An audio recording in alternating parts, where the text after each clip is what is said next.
पिंपळ ठरले असं कुठेतरी वाटतं? माझं बालपण, माझं शिक्षण हे मुंबईत झालं. मी 2000 साली जेव्हा सिडकोची ऍडव्हर्टाईज बघितली की 21व्या शतकातलं एक शहर मुंबईच्या जवळ बनतंय आणि त्या आकर्षणापोटी मी नवी मुंबईत घर घेतलं आणि 2000 सालाच्या आसपास मी नवी मुंबईत राहायला आलो. हे निश्चितच खरं आहे की नवी मुंबई शहर हे देशातलं पहिलं ग्रीनफील्ड शहर आहे, जिथे नव्याने संपूर्णपणे प्लॅनिंगने बनणारं हे शहर. चंदीगड आणि नवी मुंबई ही दोन शहरं एका वेळेला अस्तित्वात आली. पण हे होत असताना सिडकोने आपली जबाबदारी पूर्ण केली आणि ही जबाबदारी पूर्ण करून कुठे ना कुठेतरी नवी मुंबई महानगरपालिका ही अस्तित्वात आली.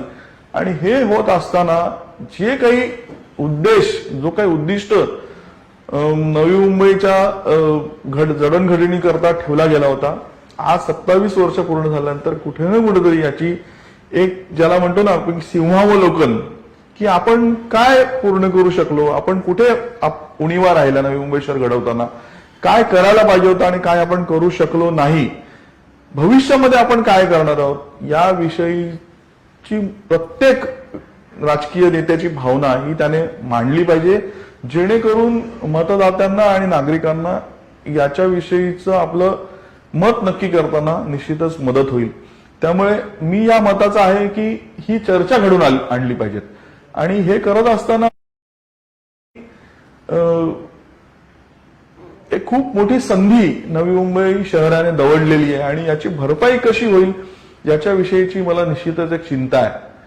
कारण आपण सगळे जाणतो की जेव्हा केंद्रामध्ये भाजप सरकार अस्तित्वात आलं त्यावेळेला 100 स्मार्ट सिटीजचा एक मोठा आशादायी प्रकल्प हा अस्तित्वात आला आणि त्यानंतर या 100 स्मार्ट सिटीज साठी एक प्रकारची योजना आणली गेली. ती योजना ज्या वेळेला आली तेव्हा प्रत्येक महानगरपालिकेने आपले स्मार्ट सिटीचे प्रपोजल्स हे केंद्राकडे सुपूर्द करायचे होते. दुर्दैवाचा भाग असा की नवी मुंबई महानगरपालिकेच्या महासभेत जेव्हा हा प्रस्ताव चर्चेला आला, काही राजकीय मंडळींचं त्याच्यामध्ये स्वार्थ आहे असं मी म्हणणार नाही, पण थोडंसं त्याच्यामध्ये राजकारण आणलं गेलं आणि असं म्हटलं गेलं की आमचं नवी मुंबई शहर हे ऑलरेडी स्मार्ट आहे, त्यामुळे आम्हाला केंद्र सरकारच्या स्मार्ट सिटीची आवश्यकता नाही. आता ही चर्चा जर आपण ऐकली तर इतकी हास्यास्पद चर्चा आहे की मला कुठे ना कुठेतरी याच्याविषयी कीव येते. कारण स्मार्ट सिटी म्हणजे काय, तर आज वाशीचं सेक्टर 17 जे आहे त्या सेक्टर 17 मध्ये मी जर का गाडी घातली तर मला 4 राऊंड त्या सेक्टर 17 मारल्यानंतर शोधावं लागतं की इथे पार्किंग आहे. याच्यामध्ये माझे 20 मिनिटं जातात, माझं फ्युएल जातं, मला जिथे पोचायचंय तिथे पोचायला मला उशीर होतो, दगदग होते, मानसिक त्रास होतो.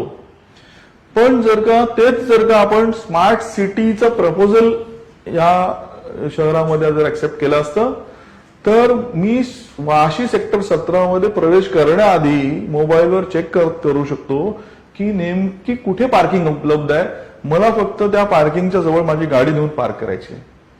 जर का मी रस्त्याने चाललोय तर कुठे ट्रॅफिक आहे जेणेकरून माझा वेळ वाचेल हे सांगण्याची व्यवस्था स्मार्ट सिटीच्या प्रपोजलमध्ये आहे. आज आपण नवी मुंबई शहरामध्ये फिरत असताना सुरक्षेचा मोठा प्रश्न आहे, पण सर्व ठिकाणी मॉनिटरिंग चाललेलं सीसीटीव्ही हे स्मार्ट सिटीच्या मुळे लावता आलं असतं. डिझास्टर मॅनेजमेंटची खूप मोठी यंत्रणा स्मार्ट सिटीमुळे करता येते. ट्रॅफिक लाईट्सचा प्रश्न आज काही ठिकाणं अशी आहेत नवी मुंबईतली की जिथे गर्दीच्या वेळेला म्हणजे संध्याकाळी म्हणा किंवा सकाळी लवकर म्हणा 15-15 मिनिटं सिग्नल लाईटवर उभं राहावं लागतं. आता तर कुठे नवी मुंबई शहर मी म्हणेन की तारुण्य अवस्था आलंय, याच्यानंतर बराच काही विकास नवी मुंबईत व्हायचा आहे. आज जर ही अवस्था आहे तर ट्रॅफिक डायव्हर्शन हा स्मार्ट सिटीचा खूप मोठा विषय आहे. पर्यायी व्यवस्था ट्रान्सपोर्टेशनला देण्याची रचना स्मार्ट सिटीमध्ये होती, पण मुळात काही राज्यकर्त्यांच्या आपल्या स्वतःच्या वैयक्तिक हेवेदाव्यांमुळे आज जवळजवळ 1,500 कोटी म्हणजे 500 कोटी केंद्र शासनाचे, 500 कोटी राज्य शासनाचे आणि 500 कोटी महानगरपालिकेला उभारायचे होते. तर कुठे ना कुठेतरी हा एवढा मोठा प्लॅन, एवढी मोठी संधी ही नवी मुंबई शहराने गमावलेली आहे याचं मला दुःख होतं. जेव्हा मी स्मार्ट सिटीजच्या केंद्र सरकारच्या वेबसाईटवर जाऊन बघतो तर ओरिसातलं भुवनेश्वर सारखं शहर असेल किंवा हैदराबादचं अमरावती शहर असेल किंवा मध्य प्रदेशचं भोपाळ असेल, ही सर्व शहरं या स्मार्ट सिटी या योजनेचा इतका चांगला लाभ घेत आहेत. महाराष्ट्रातलं सोलापूर सारखं शहर की जे अतिशय म्हणजे कुठेच नव्हतं ते आज महाराष्ट्रात नंबर 1 ला स्मार्ट सिटीच्या उभारणीमध्ये दिसतंय.